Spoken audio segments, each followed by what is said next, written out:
Si vous vous souvenez de la France des années 70, vous vous souvenez de la Citroën SM. Cette silhouette basse, en goutte d'eau, ces 6 phares alignés sous une glace bombée, cette voiture d'un autre monde qui glissait sur la route comme détachée du sol. C'était la voiture du président Pompidou, celle qui promena la reine d'Angleterre dans Paris. La traction avant la plus rapide du monde. Sacrée voiture de l'année jusqu'en Amérique. Motorisée par un vrai moteur Maserati que la France avait racheté à l'Italie. Cette maison avait survécu à la faillite de son fondateur, survécu à sa mort, survécu au bombardement de son usine. Et puis, après 5 ans à peine sur les routes, la voiture reine de la France s'est arrêtée pour toujours. Comment la voiture la plus futuriste que la France ait jamais construite a-t-elle pu disparaître si vite ? Chapitre 1. La maison qui n'avait peur de rien. Cette histoire commence à Paris, sur la rive gauche de la Seine, dans le 15e arrondissement, à un endroit où s'étend aujourd'hui une pelouse ouverte au vent. En 1915, la France était en guerre, et elle manquait d'obus. Un ingénieur passé par l'école polytechnique, issu d'une famille de négociants en diamants d'origine néerlandaise, se présenta devant l'État avec une promesse qui tenait de l'effronterie. Il bâtirait, sur les terrains maraîchers du quai de Javel, une fabrique d'artillerie comme la France n'en avait jamais vue. Il ne possédait pas encore cette usine, il ne l'avait pas encore dessinée. Il s'appelait André Citroën, et cette manière de promettre l'impossible avant d'en connaître le moyen allait devenir la signature d'une maison tout entière. En quelques mois, sur 22 hectares au bord du fleuve, les ateliers sortirent de terre. Voici la première chose qu'il faut comprendre pour saisir tout le reste. Le berceau de la voiture la plus futuriste que la France produirait jamais fut d'abord une usine d'obus. On y coula de l'acier pour tuer, avant d'y couler de l'acier pour rouler. Cet homme avait rapporté d'un voyage aux États-Unis une idée qui allait tout changer, celle de la production en série, réglée, chronométrée, à la manière d'un certain Henry Ford qu'il était allé observer de près. Il l'appliqua d'abord aux munitions, il l'appliquerait ensuite aux voitures, et l'on y travailla à un rythme que Paris n'avait jamais connu. À la fin des années 20, l'usine du quai de Javel employait près de 30 000 personnes. 6 000 d'entre elles étaient des femmes, les munitionnettes, entrées à l'atelier quand les hommes étaient au front, restées à l'établi quand certains n'en revinrent pas. Elles maniaient les tours, remplissaient les douilles, portaient l'effort d'un pays saigné. Aujourd'hui encore, un simple panneau dans le parc qui a remplacé l'usine rappelle leur mémoire. Elles furent les premières ouvrières de cette maison, on oublie souvent. La guerre finie, André Citroën fit ce que peu d'industriels français osaient faire. Il transforma sa fabrique d'obus en usine d'automobiles. Et il le fit à l'américaine, à la chaîne, en série, pour le plus grand nombre. La Type A, première voiture française construite en grande série, sortit de Javel dès 1919. Mais Citroën ne se contentait pas de fabriquer, il mettait en scène. Il envoya des autochenilles traverser le Sahara, puis l'Afrique d'un bout à l'autre, puis l'Asie. La croisière noire, la croisière jaune, des épopées mécaniques dont la France entière suivait les péripéties. Il couvrit le pays de panneaux indicateurs à son nom. Il installa des stations-service. Et un soir, il fit inscrire les 6 lettres de son patronyme en lettres de feu sur la tour Eiffel, visible à des kilomètres à la ronde. Un homme qui écrit son nom sur le plus grand monument de Paris n'a pas peur de grand-chose. Le sommet de cette audace porte une date, 1934, et un nom, la traction avant. Une voiture à roues avant motrices, à carrosserie monocoque, sans châssis séparé, avec une tenue de route qui ridiculisait la concurrence. Elle était si en avance sur son temps qu'elle roulerait encore, sans paraître dépassée, 20 ans après sa naissance. André Citroën ne vendait pas des voitures. Il vendait l'idée que la France savait construire l'avenir. Mais l'audace a un prix, et il fut terrible. Le développement de la traction, les investissements démesurés, la crise mondiale qui asséchait les caisses, tout se referma sur lui en même temps. La même année où sa voiture entrait dans l'histoire, André Citroën était déclaré en faillite. Il mourut l'année suivante, ruiné, rongé par un cancer, ayant à peine vu triompher l'objet qui portait son nom. Son principal créancier, à la demande d'un État qui ne pouvait laisser sombrer une telle maison, en prit le contrôle. Ce créancier, c'était le manufacturier de pneumatiques de Clermont-Ferrand, Michelin.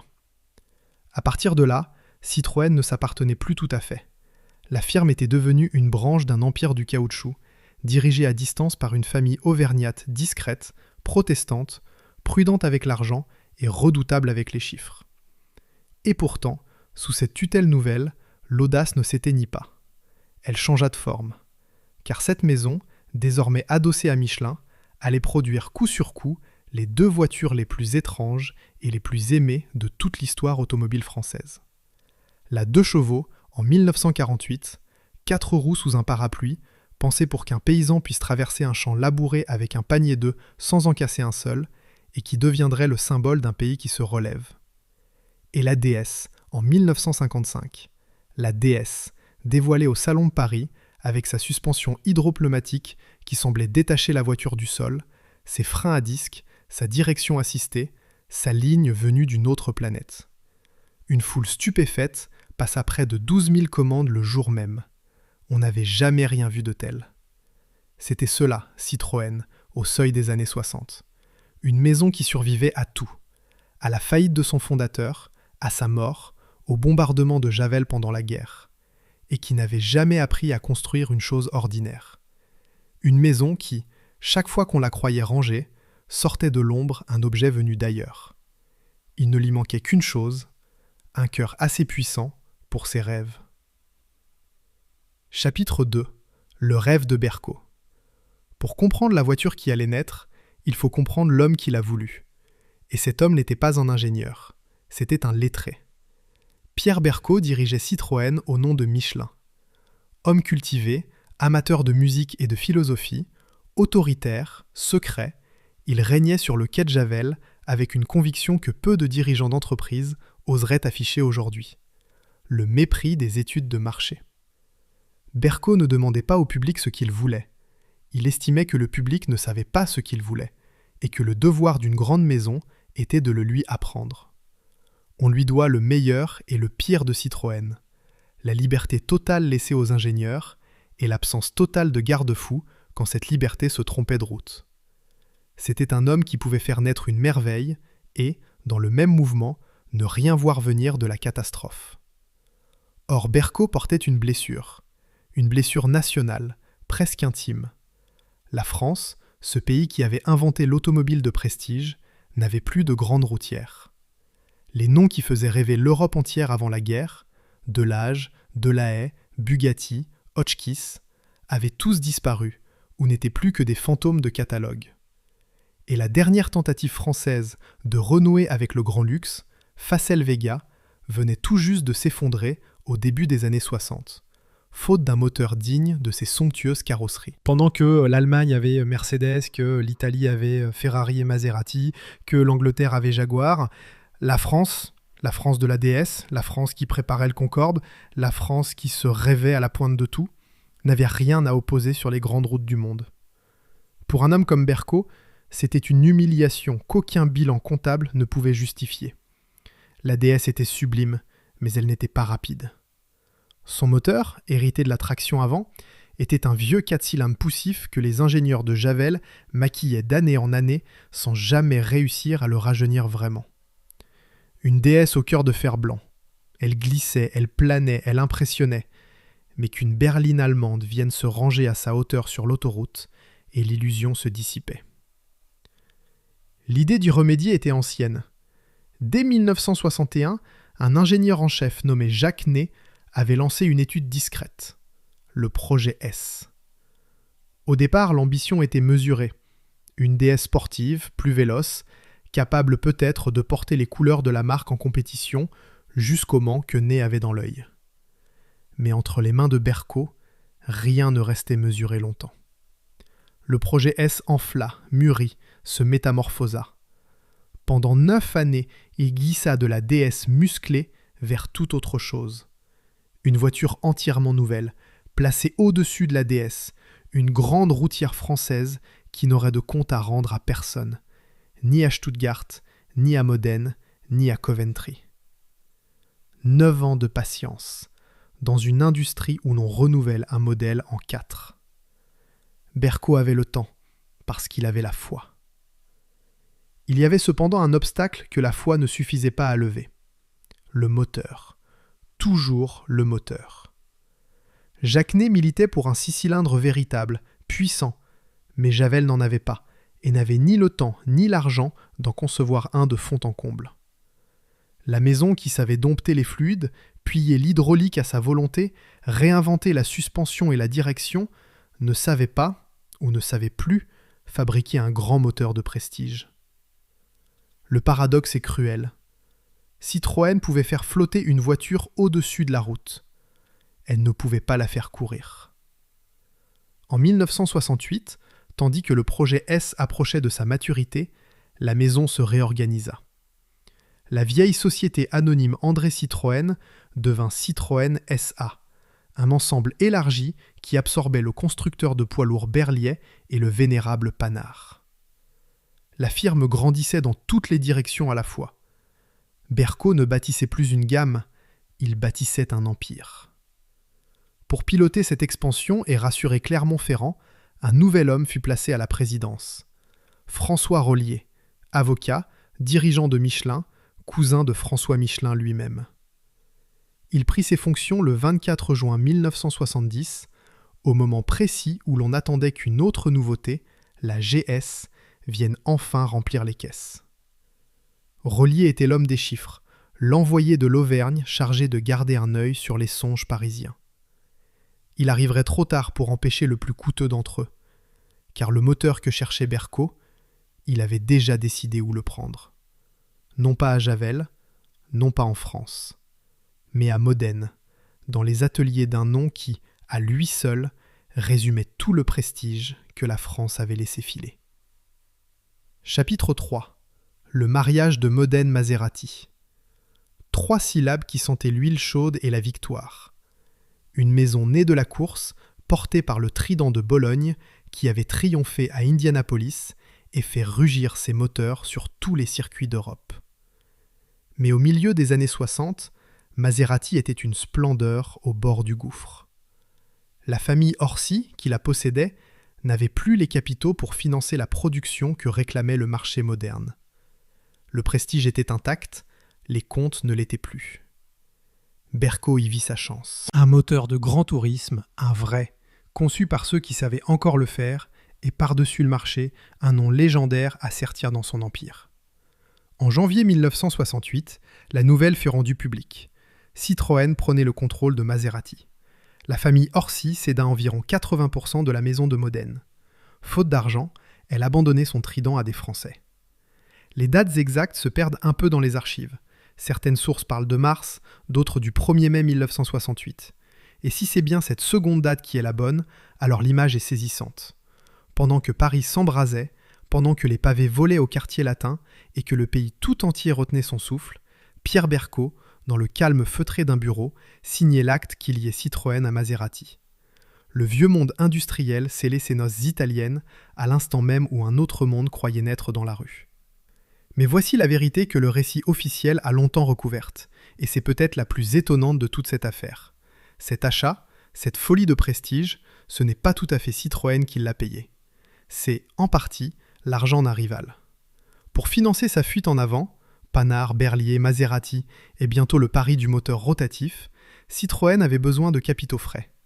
Michelin, prudent, se refusait à engager seul le caoutchouc auvergnat dans les rêves parisiens. On se tourna donc vers l'Italie du Nord, vers le géant de Turin. Fiat et son patron, Gianni Agnelli. Un holding commun fut créé, baptisé Part-de-Vie, pour porter le capital de Citroën. À l'origine, en octobre 1968, la répartition prévue était de 63% pour Michelin, 37% pour Fiat. Mais au 28 juillet 1970, Michelin ne détenait plus que 51% de ce holding, tandis que Fiat était monté à 49%. Et Part-de-Vie, à lui seul, contrôlait plus de la moitié du capital de Citroën SA. Autrement dit, c'est en partie l'argent de Fiat qui a permis à Citroën d'acheter Maserati, pour construire une voiture qui affronterait, entre autres, les Fiat de prestige. L'industrie a de ces ironies que le romancier n'oserait pas inventer. L'affaire, d'ailleurs, alla si loin que Turin faillit tout emporter. Agnelli, méthodique, aurait volontiers absorbé Citroën en entier. C'est l'État français qui posa son veto. Un pilier de l'industrie nationale, le constructeur de la voiture présidentielle et de la 2 chevaux du peuple, ne tomberait pas dans des mains italiennes. Paris toléra l'argent de Fiat, Paris refusa le drapeau de Fiat. Cette ligne rouge, tracé dans les bureaux du pouvoir, dit déjà tout de ce qui se rejouera, en pire, 6 ans plus tard. À Modène, l'ambiance était autre. On y accueillit les nouveaux maîtres avec ce mélange de soulagement et de rancune que ressentent les artisans rachetés par plus gros qu'eux. La firme était sauvée, oui, mais elle passait désormais sous les ordres d'un bureau d'études parisien qui ne parlait pas la même langue, ni au sens propre, ni au sens de l'ingénierie. Les Français voulaient une routière hydropneumatique, silencieuse, souple, civilisée. Les Italiens, eux, ne savaient faire chanter que des fauves. 2 écoles, 2 tempéraments, 2 idées de ce qu'est une automobile, sommaient de fabriquer ensemble un même objet. Au centre de ce mariage forcé se tenait un homme dont le nom mérite d'être retenu, car sans lui, la voiture n'aurait jamais existé. Giulio Alfieri, ingénieur en chef et directeur technique de Maserati. L'un des grands cerveaux de l'automobile italienne, l'architecte de certaines de plus belles Maserati de l'histoire. Et c'est à lui que Paris allait confier une mission qui aurait fait reculer n'importe quel ingénieur sensé. Concevoir, presque à partir de rien, le moteur d'une voiture qui n'existait pas encore. Et le faire vite. Très vite. Chapitre 4. Le moteur venu d'Italie. On raconte souvent que le moteur de la SM n'était qu'un V8 Maserati coupé en 2. C'est faux, et c'est même l'inverse d'un hommage rendu à Alfieri. La vérité est plus intéressante, et les historiens de Maserati, Mark Sonnery, Andy Heywood, l'ont patiemment rétabli. Alfieri partit bien d'un point de départ existant, un V8 de 4,1 litres, le moteur maison de Modène. Pour un premier prototype, il en retrancha 2 cylindres, obtenant un V6 approximatif d'environ 2,9 litres, histoire de gagner du temps. Mais le moteur de série, lui, fut redessiné de fond en comble, repensé dans ses proportions, ses conduits, ses culasses.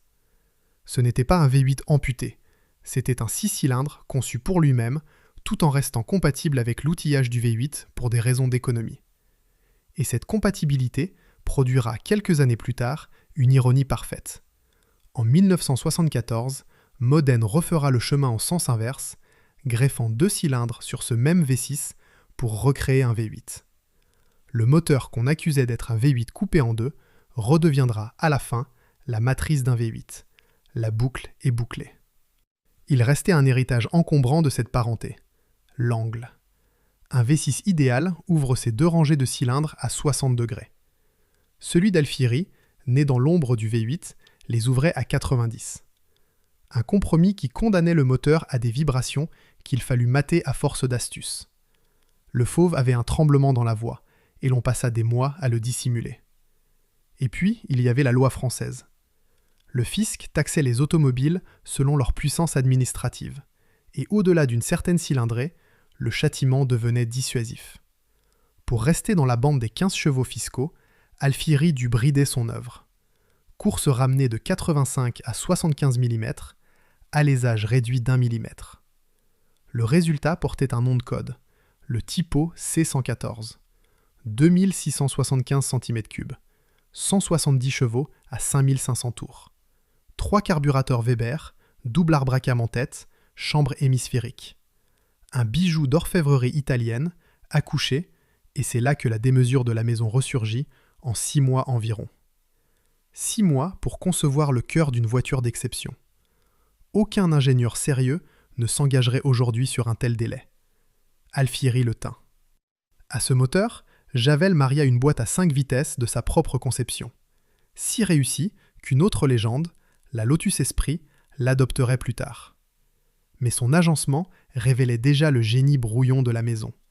Cette boîte fut placée devant le moteur, entre le bloc et l'essieu avant. Conséquence inattendue et rarement comprise, la lourde masse mécanique se retrouvait reculée, ramenée presque au centre de la voiture. La SM, cette grande routière à roues avant motrices, était en réalité bien plus proche d'une architecture à moteur central que ne le soupçonneront jamais ceux qui la conduisirent. Restait la question qui allait, plus que tout autre, forger la légende noire de l'automobile. Les chaînes. Le C114 utilisait 3 chaînes de distribution. La principale n'était pas au milieu du bloc, comme le répète le folklore, mais à l'arrière, côté habitacle. Et son tendeur d'origine était sous-dimensionné pour une raison précise. Cette chaîne n'entraînait pas seulement la distribution, elle actionnait aussi la pompe hydraulique, l'alternateur, le compresseur de climatisation. Le fournisseur des chaînes, la maison Reynolds, n'aurait jamais été informé de cette double charge. On lui commanda une chaîne pour un travail, on lui en fit assumer 3. Voici alors ce qu'il faut dire clairement, parce que des décennies de rumeurs l'ont travesti. Ces chaînes ne cassaient pas d'un coup, dans un fracas soudain. Elles s'allongeaient. Elles sautaient une dent. Elles se mettaient à cogner, un bruit sourd, un avertissement. Le moteur ne mourait pas de la chaîne. Il mourait de l'oreille qui ne l'écoutait pas. Entretenu comme il faut, contrôlé tous les 16 000 km environ, ce même moteur maudit tient aujourd'hui, chez les spécialistes qui le connaissent, plus de 160 000 km sans faiblir. Le monstre, il faut le dire, n'était monstrueux que pour qui l'ignorait. Un dernier détail, et il en dit long sur la maison. Pendant qu'on préparait le rachat de Maserati, un ingénieur de Javel, Walter Becchia, développait tranquillement un 6 cylindres entièrement français. Dans les jours qui suivirent la signature avec Modène, son projet fut abandonné. La France avait sous la main de quoi fabriquer son propre cœur. Elle choisit d'en acheter un à l'étranger, plus vite, plus prestigieux et plus fragile. C'était fait. La voiture avait désormais un cœur splendide, italien, brûlant, et lesté d'un vice de naissance que personne, dans l'euphorie de ces années-là, ne voulait entendre battre trop fort. Il ne restait plus qu'à lui donner un corps. Chapitre 5. Le vaisseau d'Oprone. Ce corps, il revint à un homme discret de l'inventer. Dans un bureau de style où planait encore l'ombre de son prédécesseur, Flaminio Bertoni, le sculpteur génial qui avait modelé la traction, la 2 chevaux et la DS, un styliste nommé Robert Oprone travaillait à donner une forme à l'impossible. Succéder à Bertoni chez Citroën, c'était hériter d'un royaume et d'un fardeau. Oprone n'imita pas, il inventa. Ce qu'il dessina n'avait de comparable nulle part au monde. Une silhouette en goutte d'eau, large de l'avant, effilée de l'arrière, comme façonnée par le vent plutôt que par le crayon. Une poupe tronquée, brutalement coupée. Une queue dite cam, du nom de l'aérodynamicien qui avait démontré qu'une arrière nette coupée freinait moins qu'une longue traîne fuyante. C'était l'élément le plus discuté de la voiture. Certains y voyaient une audace, d'autres une amputation.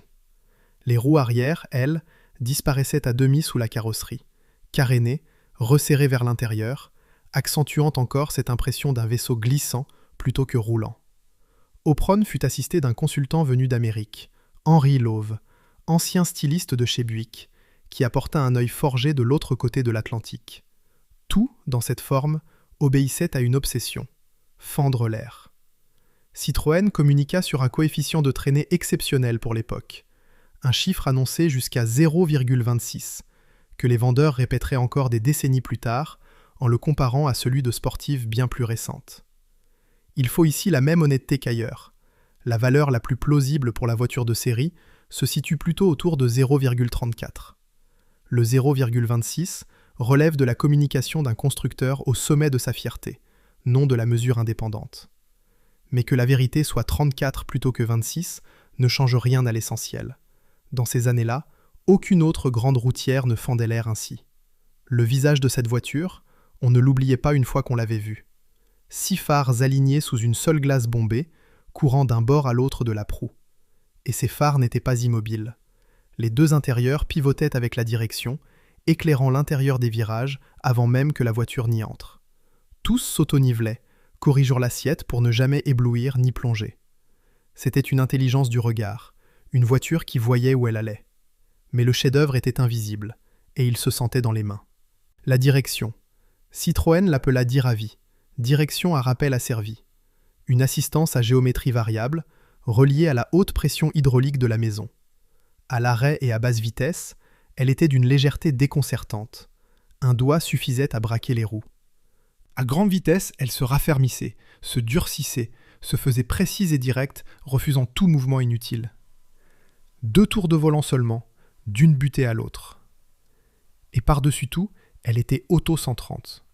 Lâchée dans un virage, la direction ramenait d'elle-même les roues dans l'axe, avec une fermeté douce, comme guidée par une main invisible. Les journalistes de l'époque cherchèrent leurs mots. On parla d'une direction télépathique. Ceux qui la découvraient mettaient plusieurs kilomètres à lui faire confiance, puis ne voulaient plus rien conduire d'autre. Sous la voiture, l'héritage de la DS, raffermi et porté à son sommet. La suspension hydropneumatique auto-nivelante qui gommait la route et maintenait la caisse à hauteur constante, quelle que fût la charge. 4 freins à disque, commandés non par une pédale ordinaire, mais par le fameux champignon de caoutchouc de la DS. Un bouton sensible à la pression plus qu'à la course, qu'il fallait apprivoiser. Tout dans cette machine demandait à celui qui la conduisait de désapprendre ce qu'il croyait savoir de l'automobile. Voilà ce qu'était devenu le projet S de Jacquenet, 10 ans après son lancement discret. Non plus une DS musclée, mais un vaisseau. Une chose qui n'appartenait à aucune catégorie connue. Trop rapide pour une Citroën, trop étrange pour une grande sportive, trop française pour ressembler à quoi que ce fût d'italien ou d'allemand. Un objet qui semblait avoir été rapporté du futur et déposé, encore chaud, sur le quai de Javel. La maison qui n'avait peur de rien tenait son manifeste. Le cœur venu d'Italie battait sous une carrosserie venue d'un rêve. Restait le geste le plus périlleux de tous, celui devant lequel aucune audace ne protège. La montrer au monde et attendre son verdict. Chapitre 6. Genève, mars 70. Le salon de Genève ouvre ses portes début mars. C'est là, en terrain neutre, entre les Alpes et le Léman, que l'Europe automobile vient chaque année juger ses maîtres. Et c'est là, en mars 1970, que Citroën leva enfin le voile sur ce qu'elle avait tramé pendant 9 ans.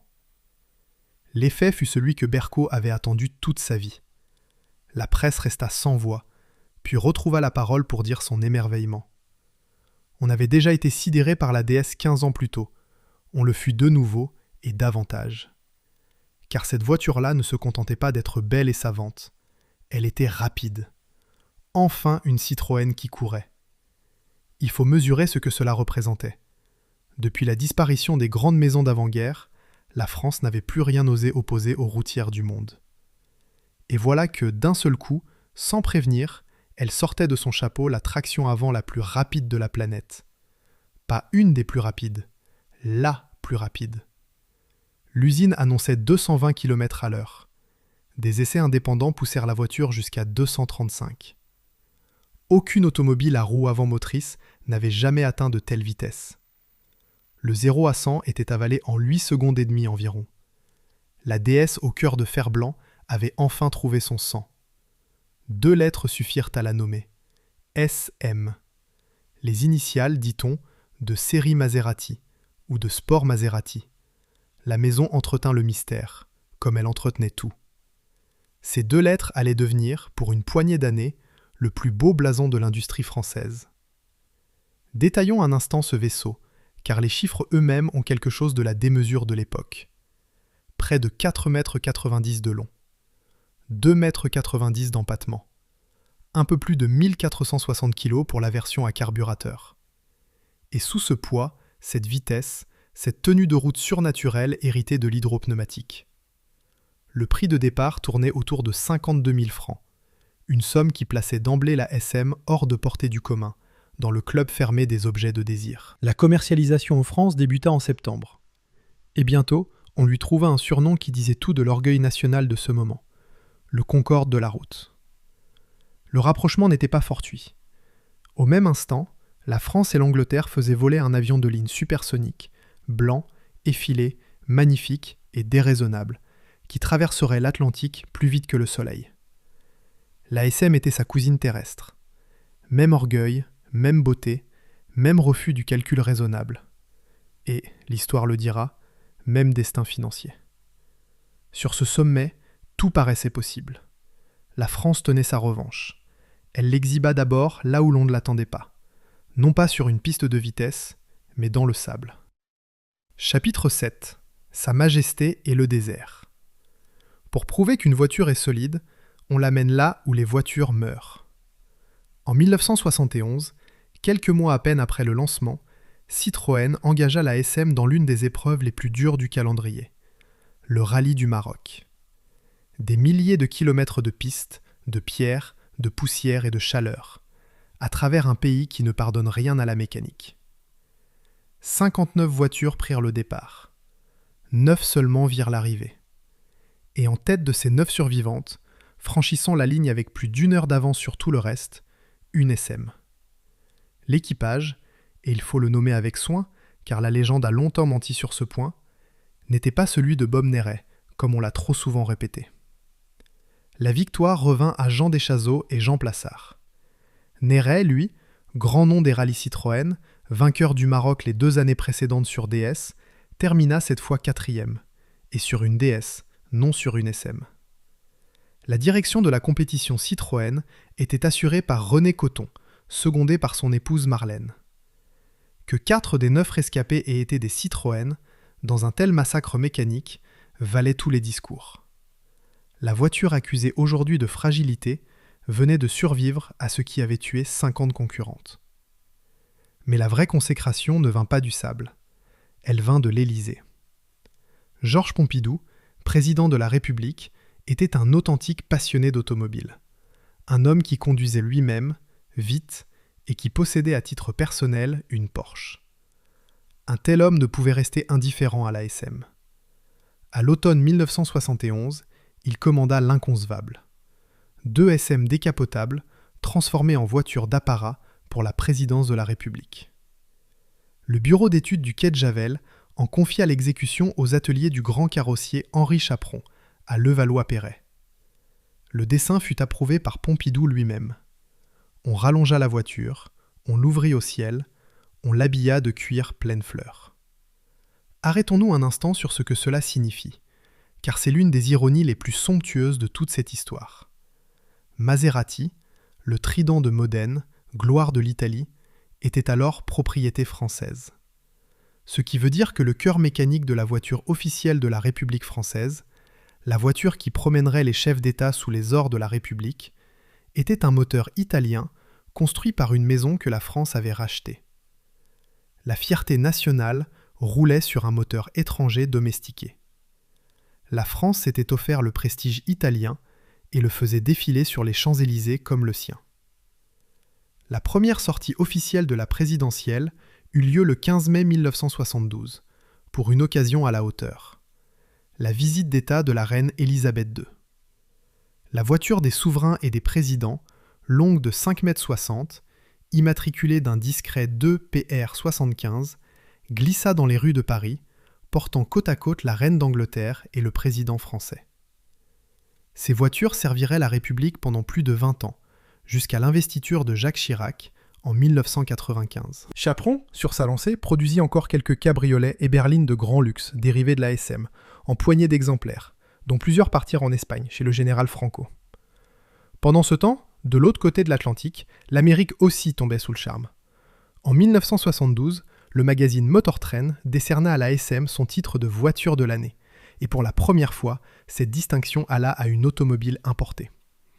La voiture la plus française qui fût, la plus étrange, la plus intransigeante, venait de conquérir le pays de l'automobile de masse. Voici donc la SM au faîte de sa gloire, reine d'un rallye qui décimait ses rivales, voiture d'un président et d'une reine, lauréate en Amérique, concorde de la route. Il semblait qu'aucune ombre ne pût l'atteindre.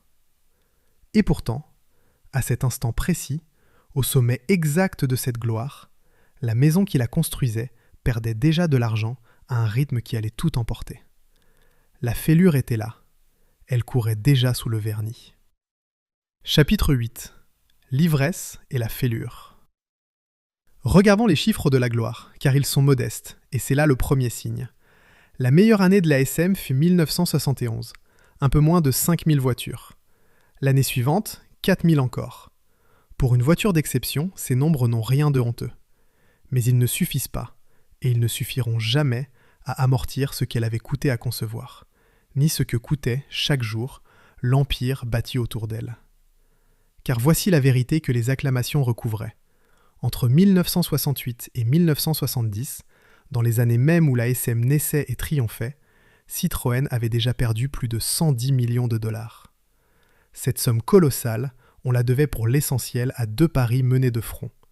Le développement de la SM et celui d'un autre rêve, plus fou encore, dont nous parlerons bientôt, le moteur rotatif. Au moment précis où la France célébrait sa voiture reine, la maison qui la fabriquait saignait par des plaies qu'elle cachait sous les lauriers. C'est l'ironie centrale de cette histoire, et il faut la laisser peser de tout son poids. La voiture la plus avancée de son temps reposait sur 2 fondations qui la détruiraient. La première était sous son capot, un moteur exotique, splendide et fragile, né dans la précipitation d'un délai de 6 mois. La seconde était dans les livres de compte, une entreprise déjà surtendue qui menait trop de guerres à la fois. L'ASM n'était pas un triomphe qui portait en lui une faiblesse. Elle était une faiblesse déguisée en triomphe. Et sur le sommet, personne ne voulait le voir. La presse encensait, les chefs d'État commandaient, les ingénieurs, grisés, préparaient déjà les variantes, les dérivés, l'avenir. Berco régnait sur son empire élargi avec la certitude des hommes qui n'écoutent que leurs convictions. Rollier, l'envoyé de Clermont, comptait, et ce qu'il comptait ne le rassurait pas. Mais la machine était lancée, et l'on ne freine pas un vaisseau en pleine gloire. Il y avait, dans cette ivresse, quelque chose de très français et de très humain. On avait rêvé si longtemps de cette revanche. On l'avait attendue depuis la mort de Bugatti et de Delahaye, depuis l'humiliation des routières allemandes filant sur l'autoroute. Et maintenant qu'on la tenait, cette revanche, éclatante, saluée jusqu'en Amérique, comment aurait-on pu s'arrêter pour lire les colonnes de chiffres qui, en bas de bilan, disaient déjà que tout cela coûtait plus que la France ne pourrait payer. La voiture roulait, la maison brûlait, et entre les deux, un fossé s'ouvrait que rien, désormais, ne viendrait combler. Il aurait fallu pour sauver l'ASM que le monde extérieur restât stable encore quelques années, que le carburant restât abondant et bon marché, que les marchés restassent ouverts, que la maison eût le temps de faire mûrir sa mécanique, de corriger ses défauts de jeunesse, d'amortir ses folies. Il aurait fallu du temps et de la chance. Elle n'eut ni l'un ni l'autre. À l'automne 1973, à des milliers de kilomètres de Paris, dans une région où la France n'avait aucune prise, des hommes décidèrent de fermer un robinet. Et le monde stable dont la SM avait besoin pour survivre cessa d'exister en l'espace de quelques semaines. Chapitre 9. Le jour où l'essence a manqué. Le 6 octobre 1973, la guerre éclata au Proche-Orient. Quelques jours plus tard, les pays producteurs de pétrole décidèrent d'en faire une arme. Ils réduisirent la production, frappèrent d'embargo certains pays et laissèrent le prix du baril s'envoler. En quelques semaines, le carburant qui coulait à flot depuis 25 ans devint rare et cher. La France, comme tout l'Occident, découvrit la peur de la panne sèche. Pour une voiture comme la SM, c'était une sentence. Elle buvait 12-15 litres au 100 km, parfois davantage sur route. C'était le prix de sa splendeur, le tribut du grand 6-cylindres italien. Et longtemps, cela n'avait pas compté. Celui qui pouvait s'offrir une SM ne comptait pas les litres. Mais voici ce que le choc pétrolier révéla, et c'est plus subtil qu'on ne le croit. Le riche se moque du prix de l'essence. Il ne se moque pas de sa pénurie. Quand le carburant manque, quand le rationnement menace, quand rouler dans une voiture voyante et gourmande devient une provocation, alors même la clientèle fortunée détourne le regard. La SM ne devint pas trop chère à nourrir. Elle devint indécente.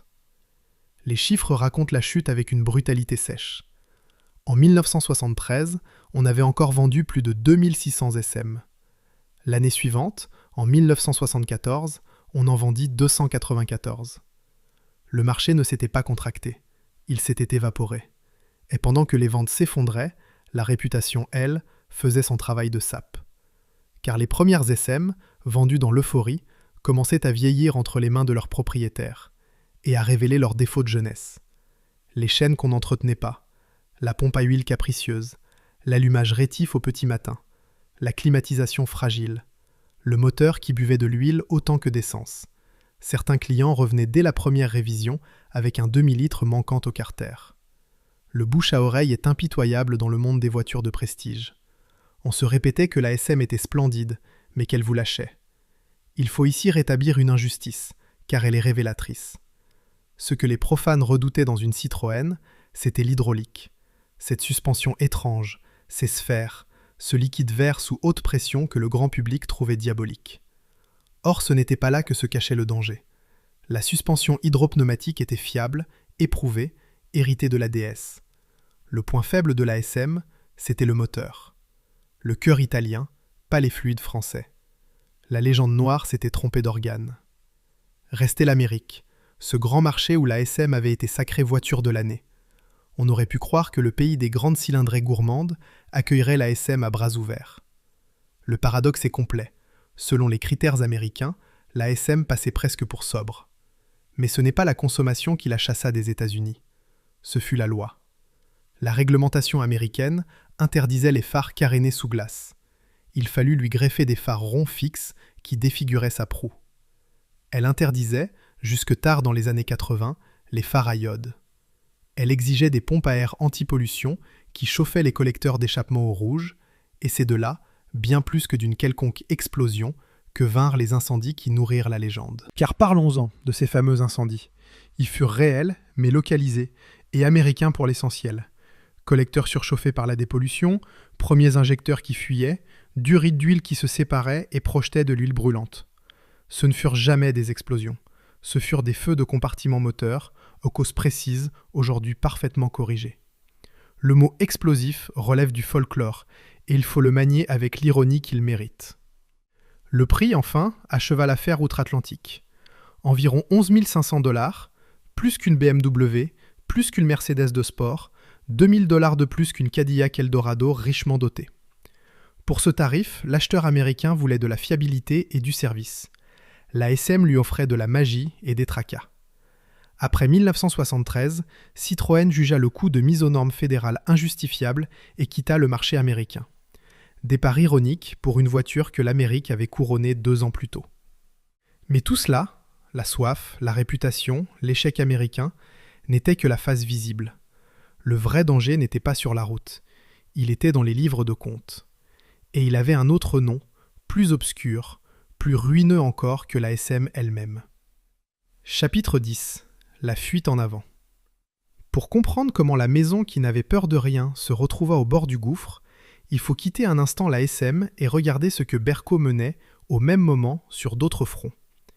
Car la SM ne fut pas la seule folie, elle fut la plus belle d'une série.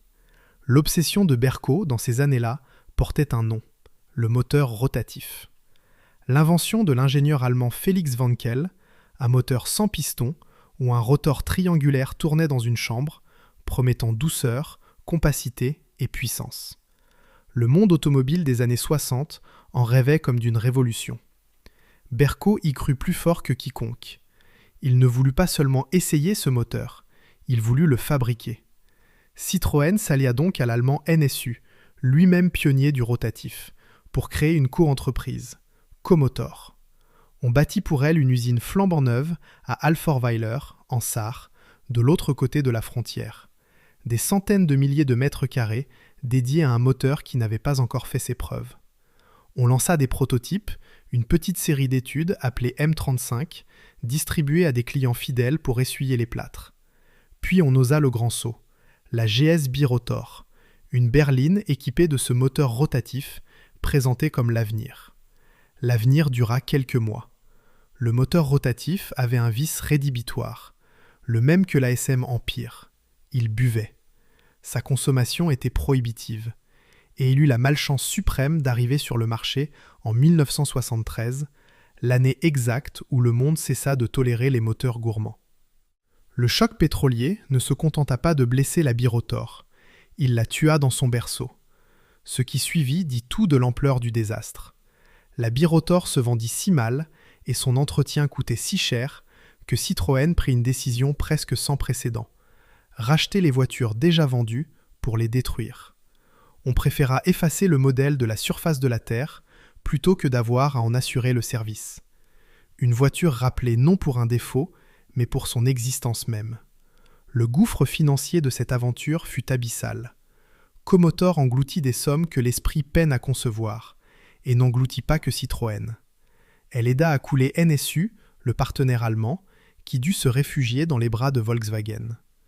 2 pionniers du rotatif, français et allemand, ruinés ensemble par le même rêve.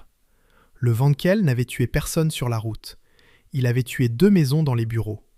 Additionnez maintenant la SM et son moteur italien, la GS sortie en 70 qu'il avait fallu développer, le rotatif, le M35, la Birotor, l'usine de Sarre, Panhard absorbé, Berliet absorbé, une expansion tous azimuts, menée de front, financé à crédit et à l'italienne, sur la conviction d'un seul homme qui méprisait les études de marché et n'écoutait que son instinct. Pris un à un, chacun de ces paris pouvait se défendre. Pris ensemble, au même moment, ils composaient une fuite en avant que nul bilan ne pouvait soutenir. La maison n'avait plus d'argent. Elle avait des rêves splendides et des caisses vides. Et l'année 1974 allait présenter l'addition. Chapitre 11. L'année où tout s'écroula. Au milieu de l'année 1974, Citroën dut regarder ses comptes en face. Ce qu'il disait était sans appel. Des pertes de 500 millions de francs. Plus de 120 000 véhicules invendus sur les parcs, des voitures neuves que personne ne voulait plus. Et une part de marché en France tombait de près de 30% à moins de 20%. La maison qui avait défié Ferrari se noyait.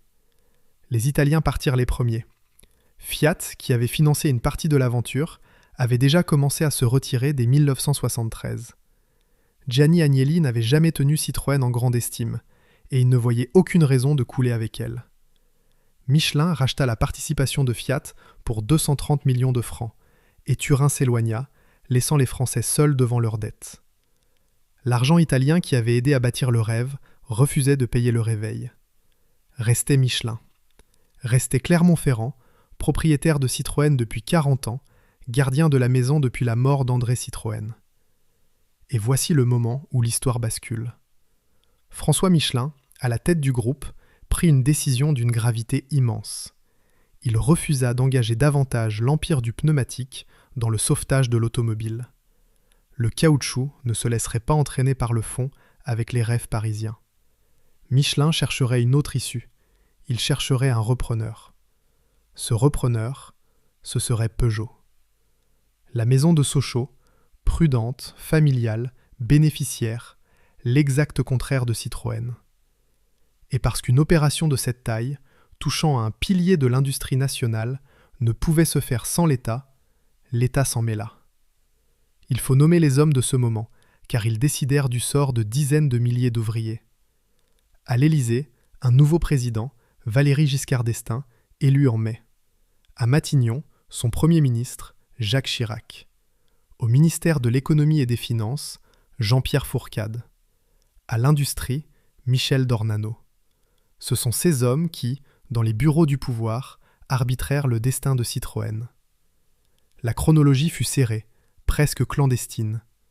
L'accord entre Michelin et Peugeot fut signé dès le 24 avril 1974. L'annonce publique ne vint que le 24 juin, par une dépêche lue au journal télévisé. On créa des structures pour préparer la fusion. En décembre, Peugeot prenait déjà 38,2% du capital de Citroën. 2 ans plus tard, en 1976, un ultime échange porterait Peugeot à près de 90% des actions, donnant naissance au groupe PSA, Peugeot Société Anonyme. Citroën, la maison qui n'avait jamais appris à obéir, passait sous la coupe de son voisin le plus sage. Et l'argent public, dans tout cela? Il coula, discret et considérable. L'État consentit des prêts massifs à taux privilégiés pour réorganiser son industrie automobile. 1,5 milliard de francs environ, dont 1 milliard pour l'ensemble Peugeot-Citroën, et le reste à Renault pour reprendre Berliet. En dollars de l'époque, on approchait les 300 millions, dont une large part servait à éponger les dettes de Citroën. L'État finançait, dans une large mesure en secret, le sauvetage d'entreprises privées. Ce secret, tout le monde ne l'accepta pas. À gauche, l'opposition monta au créneau. François Mitterrand, le Parti communiste, la CGT, réclamèrent la nationalisation. Puisque l'État payait, disait-il, que l'État possède. Une proposition de loi communiste au Sénat dénonça un scandale financier, de l'argent public déguisé versé à des firmes privées dans l'opacité. Et la condition posée par l'État à son aide était limpide, glaçante dans sa sécheresse administrative. Ramener les effectifs de Citroën à un niveau normal. En clair, licencier. À la veille du discours où Giscard d'Estaing présenta l'opération au pays, 2900 licenciements étaient déjà annoncés chez Citroën. La maison qui avait employé jusqu'à 30 000 personnes à Javel commençait à défaire, homme par homme, ce qu'André Citroën avait bâti 60 ans plus tôt. Peugeot tenait désormais le destin de Citroën. et Peugeot n'avait aucune tendresse pour les folies parisiennes. Chapitre 12. La mise à mort. Les hommes de Sochaux regardèrent ce qu'ils avaient hérité, et ce qu'ils virent ne leur plut pas. Une voiture qui se vendait par centaines quand il en aurait fallu des milliers. Un moteur italien coûteux et capricieux. Une usine à Modène qu'il fallait faire vivre. Pour des industriels sobres, comptables avant tout, la SM n'était pas un fleuron. C'était une hémorragie. Le verdict tomba sans phrase. La production de la SM cessa en mai 1975. On ne la remplaça pas. On l'éteignit. Déjà, l'année précédente, un signe avant-coureur avait dit la fin. L'assemblage de la SM avait quitté le quai de Javel pour être confié à un sous-traitant. Les ateliers de Ligier, à Brest, dans l'Allier, près de Vichy. Reléguer la voiture reine de la maison chez un façonnier de province, loin de Paris, c'était déjà l'admettre indigne de la grande chaîne. La SM ne mourut pas d'un coup de grâce. Elle mourut d'un déclassement. Robert Aupron, le styliste qui lui avait donné son visage de vaisseau, ne survécut pas non plus au changement de régime.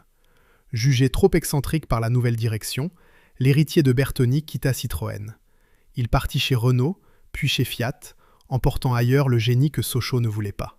Mais le plus dur restait à faire. Que faire de Maserati ? La maison de Modène, sans la SM à motoriser, n'avait plus de raison d'être pour un groupe français. Citroën déclara Maserati en faillite et la mit en liquidation. Aucun repreneur ne se présenta au prix demandé. Le Trident de Bologne, la gloire de l'Italie, allait s'éteindre par décision d'un bureau parisien. C'est alors que Modène se souleva. Les ouvriers de Maserati, refusant de voir leur maison mourir et leurs emplois disparaître, occupèrent l'usine. Ils formèrent un comité de défense, bloquèrent la production, portèrent l'affaire jusqu'au sommet de l'État italien. Ce que les dirigeants avaient condamné, les ouvriers refusèrent de l'enterrer. Et ils gagnèrent. Le 8 août 1975, un accord fut signé au ministère de l'Industrie, à Rome. Maserati serait sauvée, reprise en grande partie par une société d'État italienne, la GEPI, et confiée à un industriel argentin flamboyant, Alejandro de Tomaso. Voici l'ultime renversement de cette histoire. La voiture, tuée par la France, avait entraîné Maserati vers la tombe, et ce furent les ouvriers italiens, par la grève, qui arrachèrent leur maison à la mort que Paris lui avait promise. De Tomaso rationalisa d'une main ferme. Il ramena les effectifs de Modène d'environ 900 à 600, et Giulio Alfieri, l'ingénieur qui avait donné son cœur à la SM, l'architecte des plus grandes Maserati, quitta la maison en 1976 pour Lamborghini. La légende raconte qu'il retrouva un jour ses effets personnels posés sur le parking. L'homme qui avait accouché le moteur en 6 mois fut congédié comme on vide un bureau.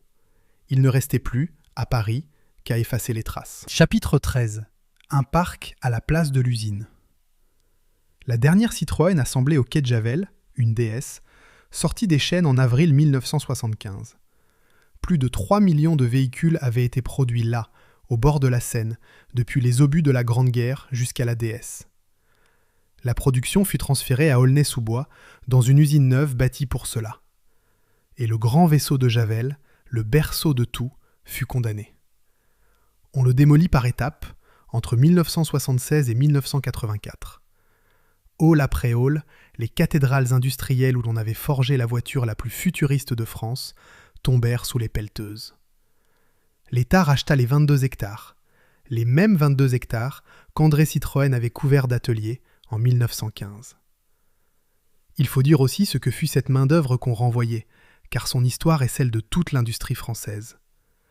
Citroën, dans ses usines de Javel puis d'Aulnay, avait employé des milliers d'ouvriers spécialisés venus d'ailleurs, algériens, marocains, espagnols, portugais, plus tard turcs et yougoslaves. On les avait cantonnés aux tâches les plus dures, sous un encadrement d'une sévérité que les syndicats dénonçaient depuis longtemps.